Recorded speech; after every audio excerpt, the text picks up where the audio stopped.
Sunset Overdrive is the kind of game we just love making.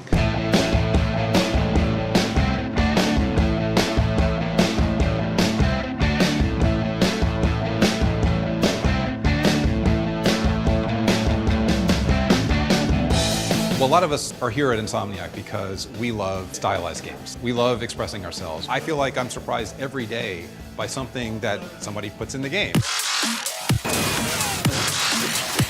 The year is 2027, not too distant future, in Sunset City, which is a fictitious United States municipality.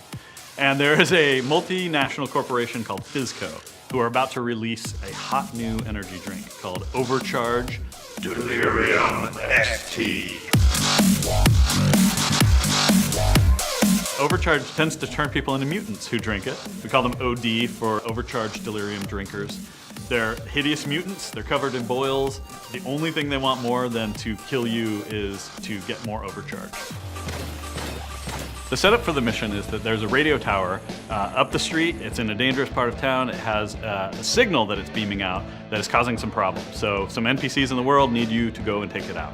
I think one of the main things is we're really building on this idea of momentum and style and playing in an exciting and exceptional way and rewarding you for doing that. This is not a cover shooter. We want to encourage you to get out, mix it up, traverse, do all of the action moves that we have in the game. Some of the amps that we're showing in the demo are on the AK. We've got the Twist of Fate, which occasionally will explode into a nuclear explosion and destroy everyone around it. The style meter is actually our method for encouraging players to play well. And as you traverse and do things like kill enemies, or if you're switching weapons a lot, or killing a bunch of enemies at once, it's building your style meter up. And we've got several levels, and every level you achieve, it causes an amp to become active. So you might be able to suddenly do a dodge roll and knock enemies out of the way, or cause the Twist of Fate to become active and start going off. Well, we have these crazy, crazy death animations where every time you die in the game, we surprise you by respawning you in a way I guarantee you haven't seen in any other game. And we've got one where you come up out of the ground in like this giant drill and come out, and there's one with like a Dracula. You come up and the coffin opens and you walk out. You just kind of half zombie, half Dracula. As soon as people see that, they get the idea that the character of this game is different.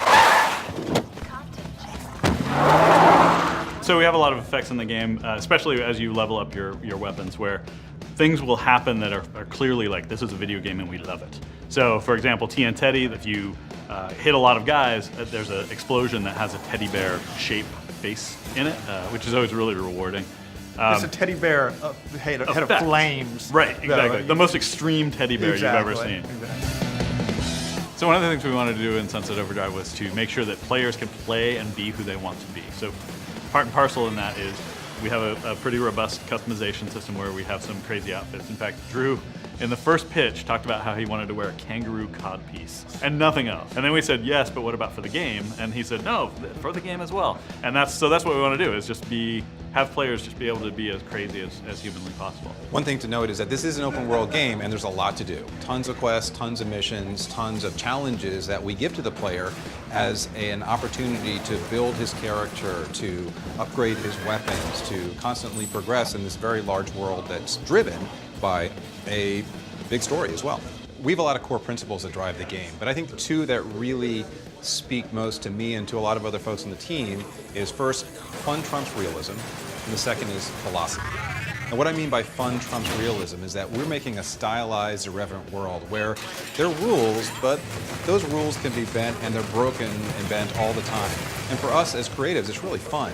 This is the kind of game that, for us as developers, makes coming into do what we do a blast.